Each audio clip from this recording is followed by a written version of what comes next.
Good morning दोस्तों। दोस्तों, सृष्टि education में आप सभी का स्वागत है। तो देखिए बच्चों, आज जो है आप लोग के बीच हम एक वीडियो डाउनलोड करने वाले हैं। ये वीडियो आपके कॉम्पिटिटिव एग्ज़ाम के लिए इतना महत्वपूर्ण है कि आप इसको देखने के बाद ही आप सोच सकते हैं। तो दोस्तों, ये वीडियो हम आप लोग को इसलिए बना रहे हैं क्योंकि अभी जो ज़माना चल रहा है ये इतना कॉम्पिटिटिव ज़माना हो गया है कि अब जो है हम लोग को बहुत बृहत ज्ञान की आवश्यकता है। इसलिए आज जो हमारा ये वीडियो है ये हमारा हिंदी से संबंधित है। और यदि आप हिंदी एग्ज़ाम में आपका अगर आता है तो मैं उम्मीद करता हूँ कि आपका बहुत सारा क्वेश्चन आपका इस वीडियो से मिल सकता है। तो प्लीज़ बच्चों, दोस्तों, आप इस वीडियो को देखें और अधिक से अधिक बच्चों पर शेयर करें ताकि हर किसी को जो है ये लाभ मिल सके और हर कोई परीक्षा में अच्छे नंबर ला सके। तो चलिए हम लोग जो है देखते हैं कितना सारा ये क्वेश्चन है और कितना इम्पोर्टेंट क्वेश्चन है। एक एक करके हम लोग इसको देखते हैं और सही आंसर को हम लोग इसको टिक लगाते हैं। चलिए तो चलिए देखिए क्या है ये आपका, यहाँ पर हमने लिखे हैं सभी प्रतियोगी परीक्षाओं के लिए आपका ये बहुत महत्वपूर्ण होने वाला है।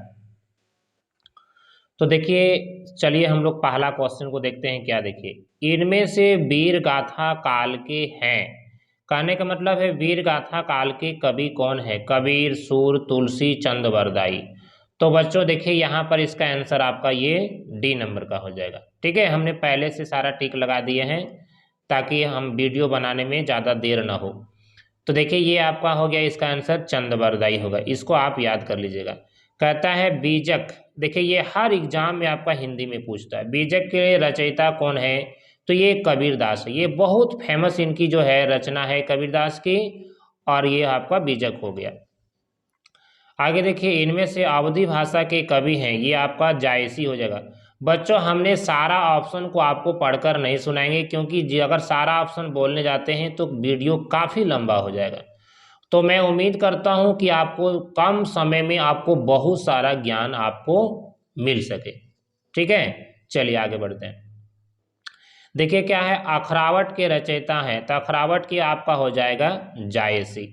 कौन कठिन काव्य के प्रेत हैं? ये आपका हो जाएगा केशवदास। ठीक है, कहता है इनमें ब्रज भाषा के कवि हैं। देखिए सूर है, केशवदास है, देव है, तीनों। तो यहाँ पर ये आपका तीनों जो है ब्रज भाषा के कवि हैं, इसलिए आपका डी नंबर आंसर हो जाएगा। अगला क्वेश्चन देखिए क्या है, राजापुर किस प्रांत से संबंधित है? तो ये आपका उत्तर प्रदेश में है, राजापुर गांव। आगे है, इनमें रीतिकालीन कवि हैं। तो रीतिकालीन कवि देखिए ये देव है, जायसी है, भूषण है। तो क और ख और ग ये जायसी रीतिकाल के कवि हैं और भूषण है। ठीक है, तो यहाँ पर देखिए डी नंबर में दिया है ख एवं ग, तो ये आपका दोनों हो जाएगा। अगला है, मैथिल कोकिल के नाम से जाने जाते हैं। तो ये विद्यापति को जो है मैथिल कोकिल के नाम से जाना जाता है। प्रिय प्रवास लिखा है, किसने लिखा है? हरिओंद ने लिखा है।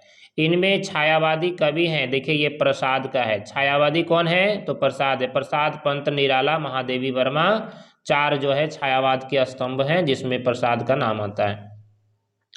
प्रकृति के सुकुमार कवि देखिए ये सूर्य सुमित्रानंदन पंत है। प्रकृति के सुकुमार कवि अगर कोई आता है तो सुमित्रानंदन पंत आता है। अनिमा के रचनाकार हैं ये सूर्यकांत त्रिपाठी, निराला। इनकी एक रचना है अनिमा। ठीक है, ये निराला जी की। भारतेंदु का जन्म कब हुआ था? तो 1850 ईस्वी में हुआ था। कहता है इनमें बिहार प्रांत के संबंधित है। तो ये आपका रेणु जी हो गया, फणीश्वरनाथ रेणु। आज़ादी पूर्व के राष्ट्रपति हैं, ये गुप्त जी है, मैथिली शरण गुप्त है। ठीक है, दिनकर का जन्म कब हुआ था? तो ये है 1908 ईस्वी में। तितली के रचनाकार कौन है? तो जयशंकर प्रसाद है। इनमें से आधुनिक काल के हैं, तो आधुनिक काल के कवि कौन है? महावीर प्रसाद द्विवेदी हैं। ये सब जितना देख रहे हैं ये रीतिकाल के कवि हैं, मतलब ये आपका प्राचीन आदिकाल के कवि हैं। पूछ रहा है आधुनिक काल, तो आधुनिक काल हो जाएगा महावीर प्रसाद द्विवेदी। चलिए आगे बढ़ते हैं। बच्चों आज जो आप लोग के बीच हम बहुत सारा क्वेश्चन लेकर आए हैं, चलिए एक एक करके हम लोग सारे क्वेश्चन को देखते हैं। देखिए क्या है, मधुशाला किसकी रचना है? ये आपका बच्चन सिंह। मधुशाला क्या है? बच्चन सिंह नहीं है, ये आपका हरिवंश राय बच्चन की है। कहता है इनमें विद्यापति की रचना है। विद्यापति की रचना कीर्तिलता भी है और कीर्तिपता का भी है, तो ये आपका दोनों हो जाएगा। सेवा सदन किस भाषा में रचित है? तो ये आपका खड़ी बोली में रचित है। भारतीय आत्मा कहा जा गया है, किसे भारतीय आत्मा कहा गया है? माखनलाल चतुर्वेदी को। स्वतंत्र भारत के राष्ट्रकवि हैं दिनकर जी। मुक्ति बोध का पूरा नाम है मुक्ति बोध गजानन माधव मुक्ति बोध। इनमें से वीर रस के कवि हैं, वीर रस के कवि हैं भूषण। इनमें व्यंग्यकार हैं, व्यंग्यकार ये हरिशंकर परसाई है, ठीक है, व्यंग्यकार। कहता है इनमें से आलोचक कौन है? आलोचक देखिए ये आपका नामवर सिंह हो जाएगा आलोचक। कहता है इनमें श्रृंगार रस के कवि हैं। श्रृंगार रस के कवि कौन है? केशव दास जी हैं, ठीक है। अनाम दास का पोथा के रचयिता कौन है? हजारी प्रसाद द्विवेदी जी हैं। संस्कृति के 4 अध्याय की साहित्यकार की रचना है? तो रामधारी सिंह दिनकर की है। रसलीन का पूरा नाम क्या है? तो सैयद गुलाम नबी रसलीन। कवि रत्न किन्हें कहा गया है? पंडित सत्यनारायण को कहा गया है। कलम का जादूगर किसे कहते हैं? रामवृक्ष बेनीपुरी को कहते हैं। इनमें से गजलकार कौन है? तो गजलकार क्या है? दुष्यंत कुमार है गजलकार, ठीक है, दुष्यंत कुमार। चलिए फिर इसके आगे हम लोग देखते हैं अगला क्वेश्चन। देखिए हम लोग के बीच आ रहा है, देखिए अगला क्वेश्चन आ गया। सूफी काव्य का उद्देश्य है, क्या उद्देश्य है? प्रेम निरूपण। सूफी काव्य का उद्देश्य है प्रेम निरूपण। देखिए दोस्तों ये यूजीसी में ये क्वेश्चन पूछा है 2009 में, ठीक है। यानी आप कोई भी एग्जाम दीजिए, हर एग्जाम के लिए वीडियो आपका महत्वपूर्ण होने वाला है। चलिए आगे देखते हैं। जूही की कली के कविता हैं सूर्यकांत त्रिपाठी निराला। हालावाद के प्रवर्तक हैं हरिवंश राय बच्चन। कवि वचन सुधा के संपादक हैं भारतेंदु जी। नागरी प्रचारिणी सभा का स्थापना वर्ष है 1893 ईस्वी। शिव शंभू के चिट्ठे के लेखक हैं बाल मुकुंद गुप्त जी।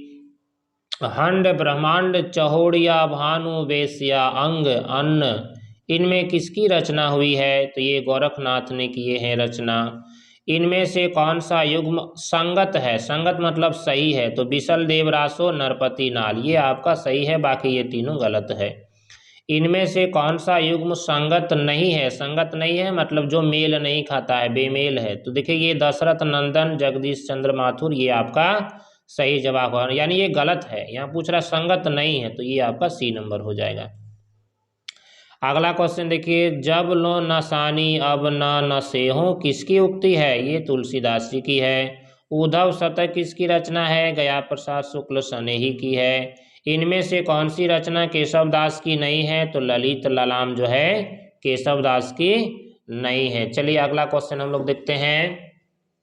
देखिए अगला क्वेश्चन हम लोग के बीच आ गया है। निरालाकृत राम की शक्ति पूजा के रचना का आधार ग्रंथ क्या है? तो ये रामचरितमानस है आधार ग्रंथ। आत्मजयी किसकी रचना है? कुंवर नारायण की है। मेरे राम का मुकुट भींग रहा है, निबंध के निबंधकार कौन है? तो विद्यानिवास मिश्र जी हैं। अरे यायावर याद रहेगा किसकी रचना, किसके द्वारा रचित यात्रा वृतांत है? तो ये आगे द्वारा है। निम्नलिखित रचनाओं का कालक्रम, देखिए बच्चों अगर आप यूजीसी का अगर एग्जाम दे रहे हैं दोस्त, तो ये इस तरह का क्वेश्चन बहुत ज़्यादा मात्रा में आपको देखने को मिलेगा। और देखिए ध्यान दीजिए ये सारा आपका यूजीसी में आया हुआ है, देखिए ये सब यूजीसी में आया हुआ है, ठीक है, सारा यूजीसी नेट में आपका आया हुआ है। तो देखिए निम्नलिखित रचनाकारों का कालक्रम सही मतलब कौन पहले आया उसके बाद कौन आया? तो पहले रामचरितमानस आया, फिर रामचंद्रिका आया, फिर वैदेही वनवास आया, फिर राम की शक्ति पूजा। चलिए आगे देखते हैं। प्रकाशन काल के अनुसार निम्नलिखित हिंदी पत्रिकाओं का सही अनुक्रम है। कवि वचन सुधा हो जाएगा, हिंदी प्रदीप हो जाएगा, नागरी प्रचारिणी पत्रिका, उसके बाद सरस्वती पत्रिका हो जाएगा। ये आपका सही क्रम है, ये सारा क्रम से संबंधित है। निम्नलिखित रचनाओं का सही क्रम है, पहले प्रसाद आया, निराला आया, पंत आया, फिर महादेवी वर्मा आया। कहता है युग की दृष्टि से रचनाकारों का सही अनुक्रम है चंद्रबरदाई आएगा, फिर मीराबाई आएगा, फिर सेनापति आएगा, फिर हरिओंद आएगा। देखिए ये भी यूजीसी में पूछा है। कहता है निम्नलिखित नाटकों का सही अनुक्रम है। देखिए अंधेर नगरी पहले आया, फिर चंद्रगुप्त आया, फिर आषाढ़ का एक दिन आया, फिर 8वां सर्ग आया। निम्नलिखित उपन्यासों को कालानुक्रम सही अनुक्रम में लिखिए। तो पहले गोदान आएगा, फिर मैला आंचल आएगा, टेढ़े मेढ़े रास्ते आएगा, फिर राग दरबारी आएगा। तो देखिए बच्चों हमने यहाँ पर अभी 74 क्वेश्चन आपका करा चुके हैं और देखिए आगे बढ़ते हैं। ये उम्मीद है आपका आज हम 150 क्वेश्चन आपको आज हम करा दें। देखिए फिर अगला क्वेश्चन हम लोग के बीच आ गया। ठीक है, देखिए ये अगला क्वेश्चन क्या है। निम्नलिखित पत्रिकाओं का सही अनुक्रम है। सही अनुक्रम क्या हो जाएगा? पहले कवि वचन सुधा, फिर सरस्वती, फिर इंदु, फिर जाके हंस पत्रिका आपका आ जाएगा। फिर अगला क्वेश्चन देखिए प्रकाशन काल की दृष्टि से निम्नलिखित कहानियों का सही अनुक्रम है। तो सबसे पहले आएगा दुलाई वाली, फिर आंधी आएगा, फिर पाजेब आएगा, फिर यारों के यार आएगा। सारा क्वेश्चन देखिए आपका यूजीसी में आया हुआ है। ठीक है, चलिए आगे देखते हैं हम लोग। रासो शब्द की उत्पत्ति रसायन से किसने मानी है? तो ये रामचंद्र शुक्ल ने माना है। मतवाला के संपादक सूर्यकांत त्रिपाठी निराला। निम्नलिखित में से कौन सी कृति, देखिए ये हर बार एग्जाम में पूछता है मतवाला। निम्नलिखित में से कौन सी कृति आत्मकथा है? तो अर्ध कथानक।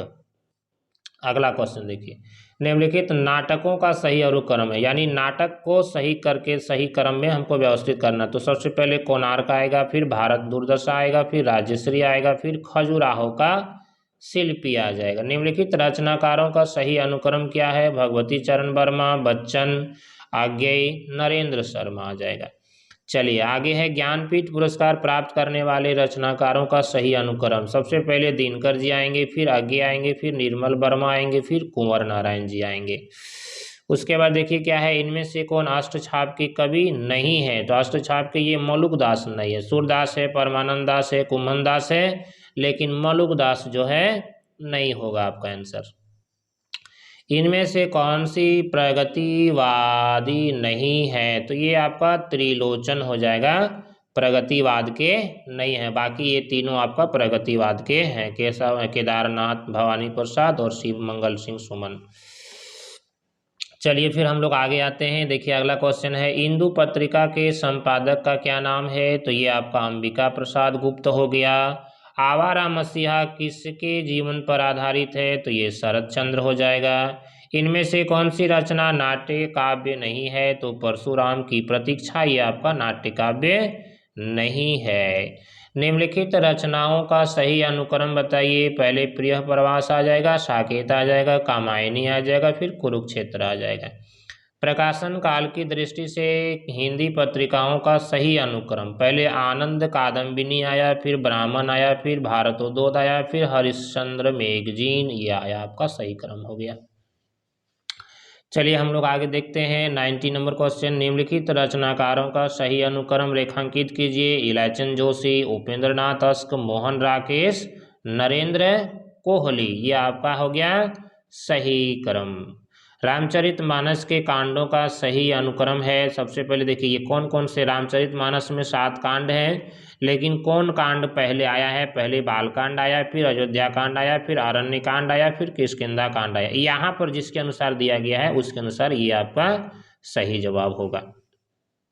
कहता है इन कवियों का सही अनुक्रम है। विद्यापति आया, फिर रसखान आया, फिर केशवदास आया, फिर द्विज देव आ गया।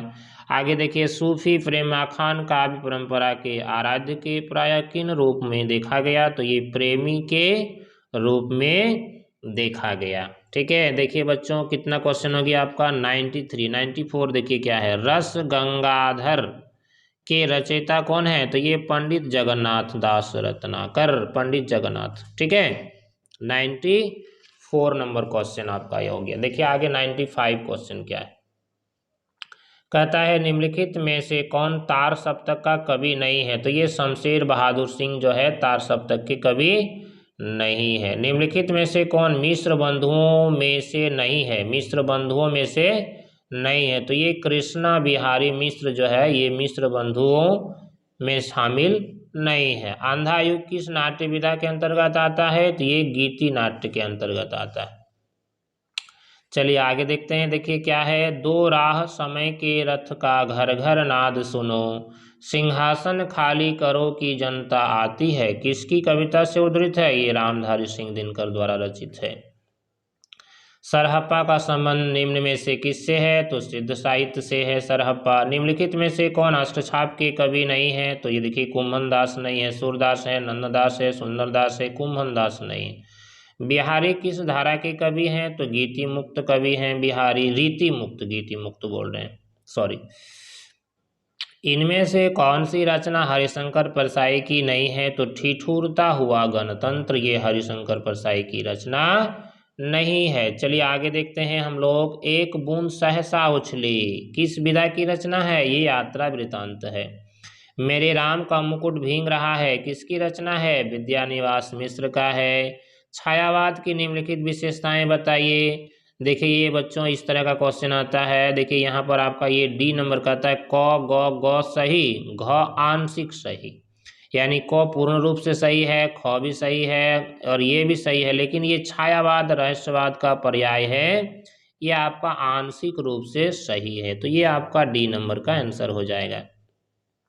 चलिए 106 नंबर देखिए है, जन्म तिथि के अनुसार द्विवेदी युगीन कवियों का सही क्रम क्या है?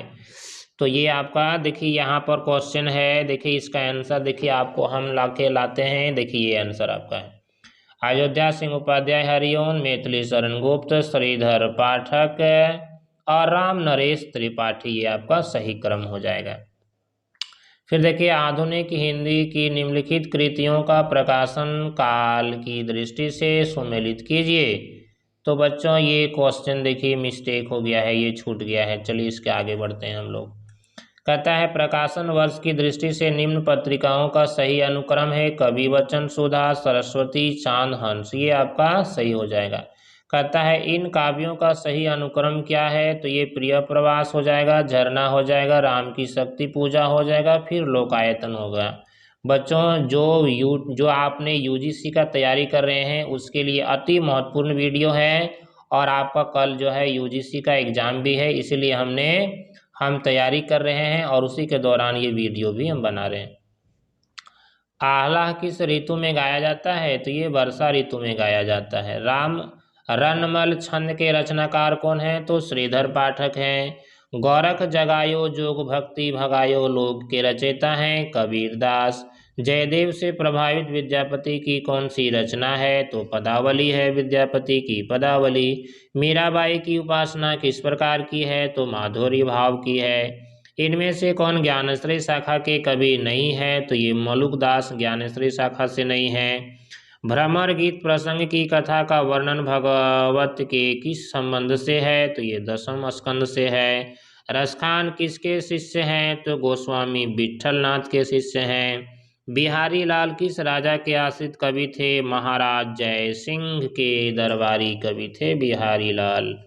चलिए देखिए 118 क्वेश्चन आप लोग के बीच हम प्रस्तुत कर चुके हैं। चलिए आगे आते हैं। देखिए 118 के बाद फिर 119 नंबर क्वेश्चन लाते हैं। देखिए आपको, यानी आधा घंटा में आप 150 क्वेश्चन को देख पाएंगे। चलिए इनमें से अष्टछाप के संस्थापक कौन हैं? वल्लभाचार्य। निम्नलिखित में से कौन सा नाटक भारतेंदु द्वारा अंग्रेजी में अनुदित है? तो प्रखंड विखंडन। कहता है बुनी हुई रस्सी के कवि हैं महादेवी वर्मा। उस जनपद का कवि हूँ के रचनाकार हैं त्रिलोचन। त्रिभंगिमा के रचयिता हैं हरिवंश राय बच्चन। समय देवता के रचनाकार हैं नरेश मेहता। सर्वेश्वर दयाल सक्सेना की सप्तक के कवि हैं तीसरा सप्तक के। इनमें से दुष्यंत कुमार की कौन सी रचना है? साये में धूप। बाले तेरे बाल मैं कैसे उलझा दूं लोचन, पंत की किस कविता की पंक्ति है? ये मोह से लिया गया है।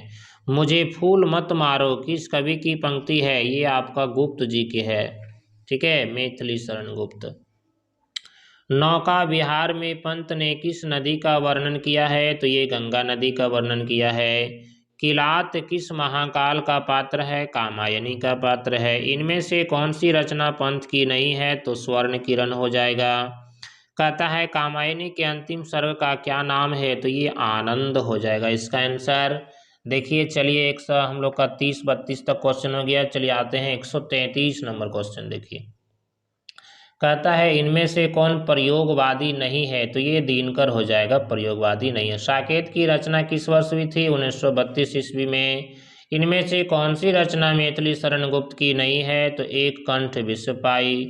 वे वेदने तू भी भली बनी के रचनाकार है महादेवी वर्मा। फूल नहीं रंग बोलते हैं के रचयिता हैं केदारनाथ अग्रवाल। नित्य समरसता का अधिकार यह पंक्ति कामायनी के किस सर्ग से उद्धृत है? श्रद्धा से। विरह संग अभिसार भी किस पुस्तक की पंक्ति है? साकेत हो जाएगा इसका आंसर।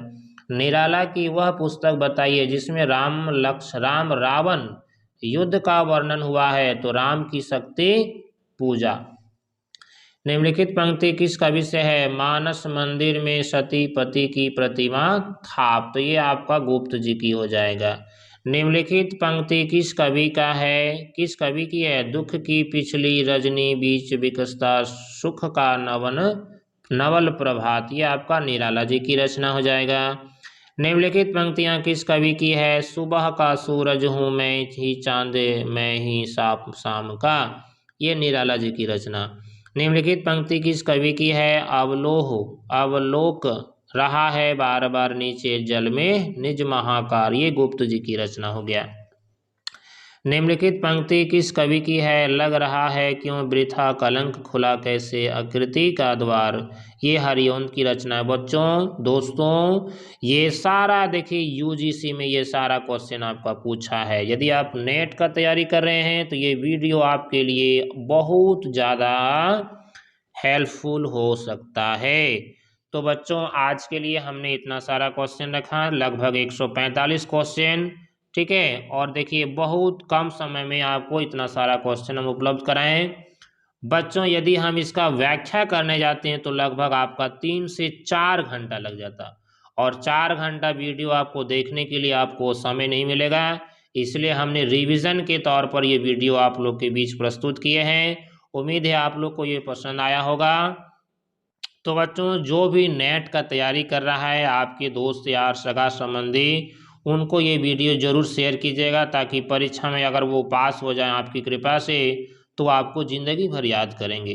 तो आज के लिए इतना ही बच्चों, थैंक यू, धन्यवाद।